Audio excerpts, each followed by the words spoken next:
കണ്ണന്റെ വലതുകാലിലെ വിരല് നേരത്തെ ചലിച്ചു തുടങ്ങിയിരുന്നു. ഇപ്പൊ ഇടതുകാലിലെ വിരലും ചലിച്ചു തുടങ്ങി. ആ വാർത്ത അറിഞ്ഞിട്ടാ ഞാൻ ഇങ്ങോട്ട് ഓടി വന്നത്. നേരത്തെ അവൻ തോമസ് വൈദ്യന്റെ വീട്ടിൽ കിടന്നപ്പം അങ്ങനെ ഒരു കാഴ്ച ഞാൻ കണ്ടതാ. എന്നിട്ട് പിന്നീട് അവൻ ഇടതുകാല് ചലിപ്പിച്ചിട്ടില്ല. അതൊക്കെ അവന്റെ അഭിനയമായിരുന്നു എന്നായിരുന്നു എന്റെ സംശയം. അതിപ്പോ സത്യമാണെന്ന് മനസ്സിലാക്കിയതുകൊണ്ടാണ് ഞാൻ ഇങ്ങോട്ട് വന്നത്. കാല് വിരല് മാത്രമല്ല, അവന്റെ കാല് മുഴുവനും ചലിച്ചു തുടങ്ങിയോടാ. എപ്പോ വന്നാലും ഇവന്റെ ഗോഷ്ടി കണ്ടിട്ട് വേണം പോവാൻ. എടാ, ഇങ്ങനെ കൊഞ്ഞനം കുത്തി കാണിക്കാതെ എന്താ നടന്നെന്ന് പറടാ. അതല്ലെങ്കിൽ ഒന്ന് എഴുതി കാണിക്കേ.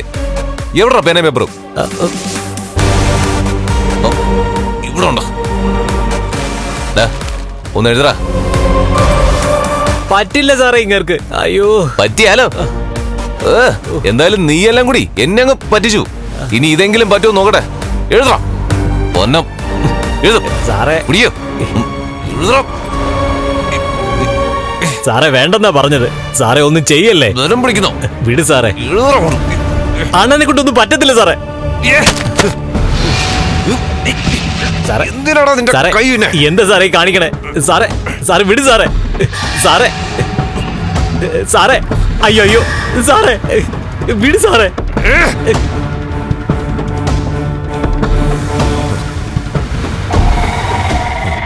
എടോ, എന്റെ ദേഷ്യം പിന്നെ എങ്ങനെ തീർക്കടോ? ആരോട് തീർക്കും? നിനക്കൊക്കെ പൈസ എന്ന് എങ്ങോട്ടെങ്കിലും പറഞ്ഞു വിട്ടല്ലേ വീണ്ടും എന്റെ പൈസ പോകത്തേ ഉള്ളൂ. എന്റെ കാര്യങ്ങളൊന്നും നടക്കുന്നില്ലടോ. ഞാൻ ആകെ അപ്സെറ്റാ. അണ്ണന് ചെറിയ പുരോഗതി ഉണ്ടായാലേ ഞാൻ അണ്ണന്റെ കയ്യിൽ നിന്ന് സാറ് പറയുന്നത് എഴുതി വാങ്ങിക്കാം സാറേ. എഴുതി വാങ്ങിക്കാൻ എന്താ? ഇവിടെ വല്ല വസ്തു കച്ചവടം മറ്റോ നടക്കുന്നുണ്ടോ? എടോ, ഇവനെ കൊണ്ട് എങ്ങനെയെങ്കിലും ഒന്ന് എഴുതി എടുപ്പിച്ചാ മതി. കണ്ണൻ നടക്കുന്നുണ്ടോ ഇല്ലയോ അത്ര മാത്രം എഴുതിച്ചാ മതി. അല്ലാതെ വലിയ മലമറിക്കുന്ന കാര്യം ഒന്നും ചെയ്യണ്ട.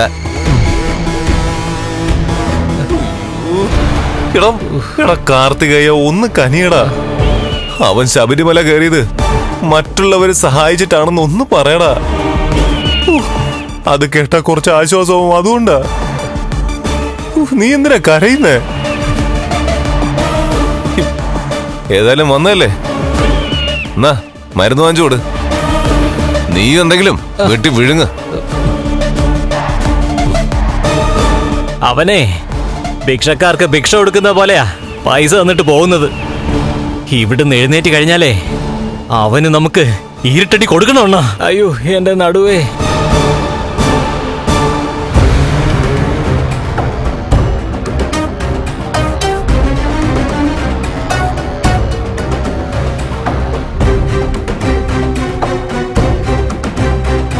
അമ്മേ, അമ്മ എന്താ ആലോചിച്ചോണ്ടിരിക്കുന്നത്?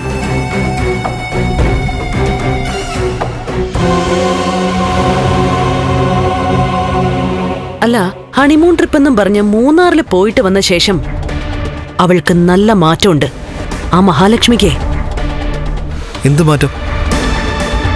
എടാ, അവൾക്ക് മനം പുരട്ടലും തല ചുറ്റലും ഒക്കെ ഉണ്ടടാ.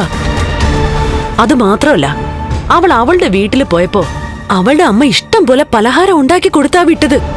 അതും പോരാഞ്ഞിട്ട് അവര് വീണ്ടും വന്നിരിക്കുന്നു കുറെ പലഹാരവും കൊണ്ട്.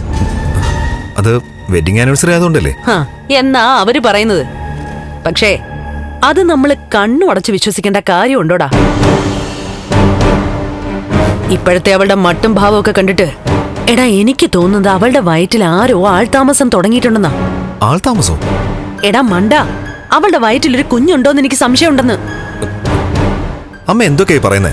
ദാമ്പത്യം പരാജയപ്പെട്ട ഒരു സ്ത്രീ അമ്മയാവോ? എടാ, ദാമ്പത്യം പരാജയമായ സ്ത്രീകൾക്ക് എന്താ അമ്മയായിക്കൂടെ? എടാ, ഇന്നത്തെ കാലത്ത് അതിന് ഒരുപാട് മാർഗങ്ങളുണ്ട്. എന്തൊക്കെ പറഞ്ഞാലും കണ്ണേട്ടൻ ഒരു കുഞ്ഞ് ജനിക്കില്ല. എടാ, അവിടെയാ അവള് കണ്ണനെ വഞ്ചിച്ചോ ഇല്ലയോ എന്ന് നമുക്കറിയേണ്ടത്. അതിനിപ്പോ എന്താ മാർഗം? മാർഗം എന്താണെന്ന് ചോദിച്ചാ